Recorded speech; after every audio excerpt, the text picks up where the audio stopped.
Hello guys, आज हम explain करने वाले हैं एक रोमांटिक मूवी को जिसका नाम है इज़न्ट रोमांटिक। एक मोटी लड़की से कोई भी प्यार नहीं करता था, सब उसे नजरअंदाज करते थे। पर एक दिन जब वो सोकर उठती है तो सब लोग उसकी खूबसूरती के दीवाने हो जाते हैं। अब ये सब कैसे हुआ, चलिए मूवी में देखते हैं। मूवी की शुरुआत में हम एक बच्ची को देखते हैं जिसे रोमांटिक मूवी देखना बहुत ही पसंद है। पर इसकी माँ कहती है कि दुनिया ऐसी नहीं होती, हम जैसी मोटी लड़कियों से कोई बात नहीं करता। इसके बाद मूवी 25 साल आगे पहुँच जाती है और नेटली अब काफी बड़ी हो चुकी है। ये अपने घर में अकेली रहती है और अभी तक इसकी शादी नहीं हुई है और ऊपर से इसका कुत्ता भी इसकी बात नहीं मानता। इसके बाद जब ये ऑफिस में जाने के लिए बाहर आती है तो हम देखते हैं कि यहाँ की सड़कों पर काफी गंदगी है। तभी हम देखते हैं कि एक आदमी अपनी गाड़ी के पीछे भाग रहा है और वो नेटली से उसे रोकने को कहता है। नेटली बीच में आकर गाड़ी को रोक देती है, जिस पर वो आदमी कहता है कि तुम तो एक सीमेंट की बोरी की तरह हो, बाय द वे शुक्रिया। इसके बाद हम देखते हैं कि नेटली अपने ऑफिस में जाती है और यहाँ पर सभी लोग इससे अपने काम करवाने की कोशिश करते हैं क्योंकि नेटली किसी को भी मना नहीं कर पाती। तभी हम विटली को देखते हैं जो यही ऑफिस में काम करती है और नेटली की अच्छी दोस्त है। तभी इनके ऑफिस में एक काफी बड़ा क्लाइंट आता है जो दिखने में काफी हैंडसम है और इसका नाम है ब्लैक। इसे देखकर नेटली कहती है ये तो बिल्कुल मूवी के हीरो की तरह लग रहा है। इसी ऑफिस में नेटली का एक और दोस्त काम करता है जिसका नाम जोश है। जोश उससे कहता है कि पार्किंग यार्ड का जो आइडिया तुमने तैयार किया है वो तुम्हें सबके सामने प्रेजेंट करना होगा। इसके बाद जब नेटली कॉफी के साथ बॉस के केबिन में पहुंचती है तो ब्लैक को लगा कि ये सर्वेंट कॉफी लेकर आई है, इसीलिए ब्लैक नेटली से कहता है कि मेरी कॉफी ठंडी हो गई है, जाओ दूसरी लेकर आओ। इससे पहले नेटली मना करती तभी उसका बॉस उसकी तरफ गुस्से से देखने लगता है कि जाओ लेकर आओ और इस तरह नेटली का प्रेजेंटेशन देने का प्लान खराब हो गया। इसके बाद नेटली गुस्से में जोश से कहती है कि हम जैसी मोटी लड़कियां ब्लैक जैसे लड़कियों को दिखाई नहीं देती। जोश कहता है ऐसा नहीं है, मैं तो तुम्हें नोटिस करता हूँ।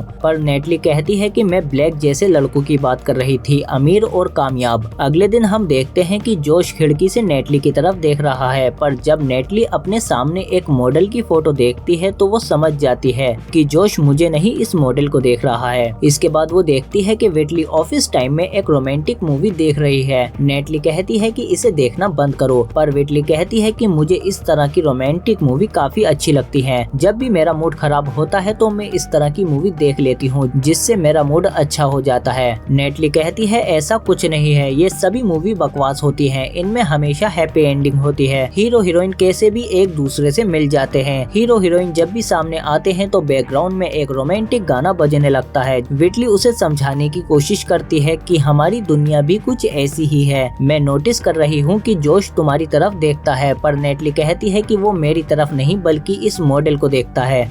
विटली कहती है कि नेटली तुम्हें अपने आप पर भरोसा करना होगा कि तुम भी बहुत खूबसूरत हो। इसके बाद जब नेटली ट्रेन से घर जा रही होती है तो एक आदमी उसे बाहर बुलाता है और उससे कॉफी पर चलने को बोलता है, पर मौका मिलते ही वो उसका बैग छीनने लगता है क्योंकि ये एक चोर है। जिस पर नेटली उस पर दोबारा हमला करके उससे अपना बैग ले लेती है और जैसे ही ये बैग लेकर भागती है तो एक पोल से टकराकर बेहोश हो जाती है। इसके बाद जब इसे होश आता है तो ये एक हॉस्पिटल में उठती है और ये एकदम से तरोताजा लग रही थी। तभी इसके पास एक काफी हैंडसम डॉक्टर आता है और उसकी आंखें देखकर कहता है कि तुम बहुत खूबसूरत हो। नेटली कहती है कि क्या मेरी मौत हो गई है कि इतना खूबसूरत लड़का मुझसे बात कर रहा है। तभी डॉक्टर कहता है कि जब तुम यहाँ आई थी तो तुम्हारे कपड़े खराब हो गए थे, इसीलिए हमने तुम्हारे लिए कुछ नए कपड़े लिए हैं। और फिर नेटली वो कपड़े पहनकर जब बाहर आती है तो वो देखती है कि सड़कें एकदम मूवी की तरह साफ हैं, चारों तरफ सिर्फ अच्छे लोग थे जो नेटली की तारीफ कर रहे हैं। तभी बैकग्राउंड में एक अच्छा सा गाना बजने लगता है और फिर नेटली जैसे ही सड़क पार करती है तो उसके सामने एक गाड़ी आकर रुकती है जिसमें से ब्लैक निकलता है और नेटली से कहता है कि मैं अपने ड्राइवर की तरफ से आपसे माफी चाहता हूँ, वैसे आप हैं ही इतनी खूबसूरत कि शायद ड्राइवर का ध्यान भटक गया हो। नेटली को कुछ समझ नहीं आ रहा था कि ये सब उसके साथ क्या हो रहा है, सब कुछ एकदम से इतना बदल कैसे गया। ब्लैक कहता है कि तुम्हें डॉक्टर के पास चलना चाहिए। नेटली कहती है कि मैं ठीक हूँ, तो ब्लैक कहता है कि तो चलो मुझे कम से कम तुम्हें लिफ्ट तो देने दो। कुछ देर बाद ब्लैक नेटली को उसके घर पर छोड़ देता है और वहाँ से एक फूल लेकर उसकी पंखुड़ियों पर अपना नंबर लिखकर नेटली को दे देता है कि तुम्हें जब भी जरूरत हो तो मुझे कॉल कर लेना। नेटली कहती है कि इस तरह से कॉल करना तो नामुमकिन है। इसके बाद नेटली जब ऊपर अपने अपार्टमेंट में आती है तो वो देखती है कि उसका अपार्टमेंट तो बहुत बड़ा है, चारों तरफ अच्छी अच्छी कीमती चीजें हैं। इसके बाद नेटली अपने डॉग को बुलाती है और एक ही आवाज पर इसका डॉग भी आ जाता है और इसके कहने पर बैठ भी जाता है। ये सब देखकर नेटली को अब बिल्कुल समझ नहीं आ रहा है कि उसके साथ क्या चल रहा है। इसके बाद नेटली अपने पड़ोसी के पास आती है। इसका पड़ोसी हमेशा इसकी मदद करता है और इसका साथ देता है। इसके बाद इसका पड़ोसी इसे ऑफिस ले जाने लगता है। रास्ते में नेटली उससे पूछने की कोशिश करती है पर उससे भी उसे कुछ खास पता नहीं चल पाता।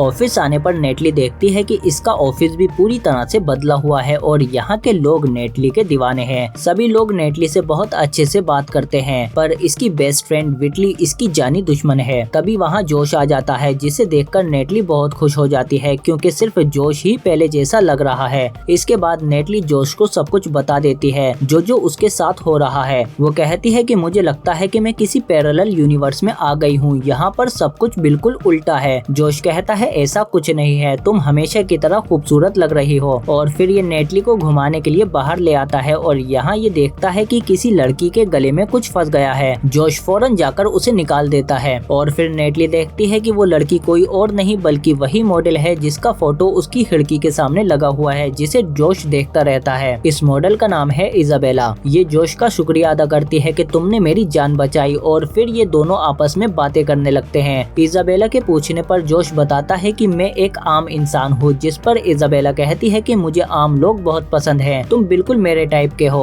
और फिर इजाबेला जोश को कॉफी के लिए पूछती है और ये दोनों कॉफी के लिए चले जाते हैं। इस सब से नेटली बहुत ज्यादा परेशान हो जाती है और फिर जल्द ही वो समझ जाती है कि वो किसी तरह की रोमांटिक मूवी में है। नेटली गाली देने की कोशिश करती है पर उसकी गालियाँ बीप हो जाती हैं, जैसा कि हमेशा पारिवारिक मूवियों में होता है। और फिर अचानक से उसके आसपास के सारे लोग डांस करने लगते हैं। इसके बाद नेटली फौरन उस स्टेशन पर भागकर जाती है और वहाँ पर आकर उस चोर को भी ढूंढ लेती है और उससे कहती है कि कल हमारी फाइट हुई थी जिसमें मेरा सिर खंबे से टकरा गया था। चोर कहता है कि मैं तुम्हें नहीं जानता और वो डरकर वहाँ से भाग जाता है। इस सब से नेटली बहुत ज्यादा परेशान हो चुकी थी, इसीलिए वो इस रियलिटी से बाहर निकलना चाहती थी। इसीलिए वो एक ट्रेन के आगे आने की कोशिश करती है पर तभी एक पुलिस ऑफिसर आकर उसे बचा लेता है, पर फिर वो इसे अरेस्ट भी कर लेता है और पुलिस स्टेशन लाकर उसे अपने किसी करीबी को कॉल करने को कहता है। पर नेटली को किसी का नंबर भी याद नहीं है। तभी उसे ब्लैक का नंबर याद आता है जो उसने गुलाब की पंखुड़ियों पर लिख कर दिया था, पर ये सारी पंखुड़ियाँ अलग अलग हैं तो सही नंबर कैसे पता चलेगा। नेटली सोचती है कि मूवी की तरह ये सब अपने आप ही ठीक हो जाएंगे और फिर नेटली गुलाब की पंखुड़ियों को जमीन पर फेंक देती है और ये खुद ही एक सही नंबर में अरेंज हो जाते हैं। और फिर नेटली ब्लैक को कॉल करके बुला लेती है।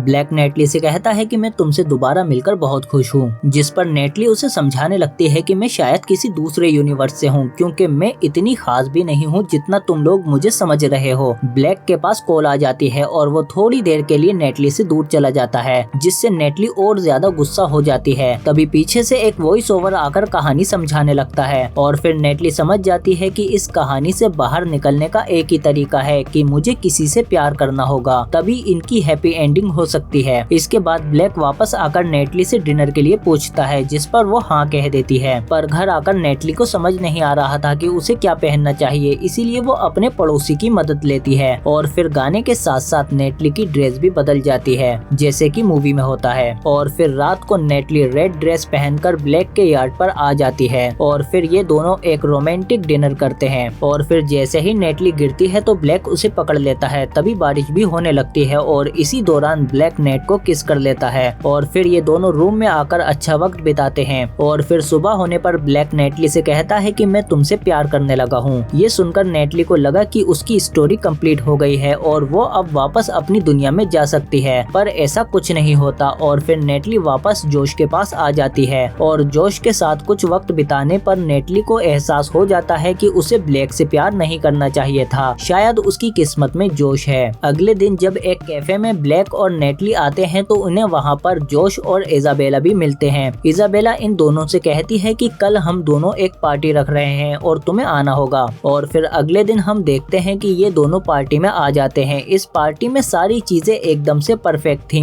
नेटली ब्लैक से कहती है कि मुझे ये सब पसंद नहीं आ रहा, पर ब्लैक इसकी बातों पर ध्यान नहीं दे रहा था क्योंकि वो तो इसके प्यार में अंधा हो चुका है। इसीलिए फिर नेटली जोश के पास आ जाती है और जोश नेटली से कहता है कि मुझे लगा था कि हम दोनों कपल बन जाएंगे, जिस पर नेटली कहती है कि तो तुमने मुझे कभी प्रपोज क्यों नहीं किया। जोश कहता है कि मैंने कई दफा ट्राई करा था पर तुमने ध्यान ही नहीं दिया। इसके बाद इजाबेला जोश को अपने पास बुला लेती है और सबको अनाउंस करके बताती है कि मैं जोश से अभी अभी मिली पर हम दोनों प्यार करने लगे हैं और कल हम दोनों शादी कर रहे हैं। ये सुनकर नेटली बहुत दुखी हो जाती है। रात को हम देखते हैं कि ये लोग एक डांस पार्टी में आए हैं जहाँ पर इजाबेला गाना गा रही है और फिर नीचे आकर वो नेटली से भी गाना गाने को कहती है, जिस पर नेटली मना कर देती है। जिस पर इजाबेला कहती है कि हाँ, कुछ लोगों को गाना गाना नहीं आता होगा। जिस पर नेटली को गुस्सा आ जाता है और वो माइक लेकर स्टेज पर चढ़ जाती है और जब ये गाना गाना शुरू करती है तो ये इजाबेला से भी अच्छा गाना गाती है और गाते गाते जोश और नेटली एक दूसरे के करीब आ जाते हैं। अगली सुबह जब नेटली सोकर उठती है तो उसे पता चलता है कि ब्लैक उसके आइडियाज बेच रहा है, जिस पर वो कहती है कि तुम मेरे आइडियाज क्यों बेच रहे हो। जिस पर ब्लैक कहता है कि शादी के बाद तुम्हें काम करना नहीं पड़ेगा, पर नेटली काफी उदास हो जाती है और फिर जब उसका पड़ोसी आता है तो वो नेटली को समझाने की कोशिश करता है कि इस पूरी दुनिया में अगर कोई प्यार करने के काबिल है तो वो तुम ही हो। इसी माइंडसेट के साथ हमें आगे बढ़ना चाहिए। वो नेटली से पूछता है कि तुम किसी से प्यार करती हो, जिस पर वो कहती है कि हाँ, मैं जोश से प्यार करती हूँ। नेटली को बात समझ में आ जाती है और वो फौरन जोश की शादी रोकने के लिए भागती है, पर मूवी की तरह सब कुछ स्लो मोशन में हो जाता है। पर आखिरकार नेटली चर्च पहुँच जाती है और ये शादी रोकने को कहती है और सबको बताती है कि मैं जोश से प्यार करती हूँ और इजाबेला से कहती है कि तुम उससे प्यार नहीं करती, बल्कि तुम्हें तो ये भी नहीं पता कि उसकी फेवरेट वेजिटेबल कौन सी है। और फिर नेटली जोश से कहती है कि मैं जानती हूँ कि मैं कभी भी इजाबेला जैसी नहीं दिख सकती, पर मैं बहुत फनी हूँ और मजेदार भी और तुम्हें अच्छे से समझती हूँ और तुम्हारी बेस्ट फ्रेंड भी, तो इसीलिए तुम्हें अपनी बेस्ट फ्रेंड से शादी करनी चाहिए। ये सब बोलते हुए नेटली को रियलाइज हो जाता है कि वो सबसे पहले खुद से प्यार करती है, क्योंकि दूसरे से प्यार करने से पहले आपको खुद से प्यार करना जरूरी है। और फिर नेटली वहाँ से चली जाती है और इजाबेला की कार भी ले जाती है और खुलकर अपनी आजादी को एंजॉय करती है। पर तभी अचानक से इसकी गाड़ी ठुक जाती है और नेटली बेहोश हो जाती है। इसके बाद जब इसकी आँख खुलती है तो ये वापस एक हॉस्पिटल में उठती है, पर इस बार का डॉक्टर काफी खड़ूस था। नेटली जब बाहर आती है तो इसे फिर से गंदी सड़कें दिखती है, जिसे देखकर ये बहुत खुश होती है। इसके बाद ये वापस अपने ऑफिस में आती है और सबके साथ खुलकर बात करती है और फिर अपने पार्किंग यार्ड के आइडिया को लेकर बॉस के केबिन में आ जाती है, जहाँ पर ब्लैक भी बैठा हुआ था।